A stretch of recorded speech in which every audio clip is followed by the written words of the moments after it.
Asthma ఈ వర్షాకాలంలో pollen సీజన్స్లో ఎక్కువ రావడానికి సీజనల్ చేంజ్తో అంటే కోల్డ్ క్లైమేట్తో పాటు ఈ టైంలో ఎక్కువ వైరల్ ఇన్ఫెక్షన్స్ రావడం అంటే లోయర్ రెస్పిరేటరీ వైరల్ ఇన్ఫెక్షన్స్ దానివల్ల ఎక్ససర్బేషన్స్ రావడం జరుగుతుంది అనమాట. సో సివియర్ ఆస్తమా ఉన్న రోగుల్లో ఇట్లాంటి ఇన్ఫెక్షన్స్ ప్రివెంట్ చేయడానికి వ్యాక్సిన్ తీసుకోవడం చాలా ముఖ్యము. ప్రతి ఇయర్లీ ఫ్లూ వ్యాక్సిన్ తీసుకోవాలి.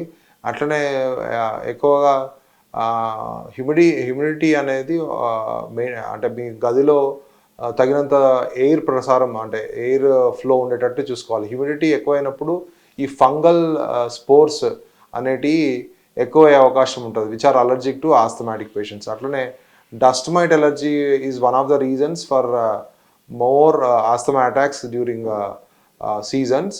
సో ఈ టైంలో ఏంటంటే ఆ డస్ట్ మైట్ క్లీనింగ్ మెథడ్స్ అంటే వాళ్ళు డస్ట్ మైట్ పిల్లోస్ కానీ ఇవన్నీ వాడాలి. అట్లనే కొన్ని పోలెన్ ఎక్స్పోజర్స్ ఉన్న విండ్స్ ఎక్కువ ఉన్నప్పుడు పోలెన్స్ ఎక్స్పోజర్ అనేది ఎక్కువ ఉంటుంది. సో విండీ ఎన్విరాన్మెంట్ ఉన్నప్పుడు బయటకు పోకపోవడము, పోలెన్స్ ఎక్స్పోజ్ కాకుండా జాగ్రత్తగా పడడం అనేది చాలా ముఖ్యం.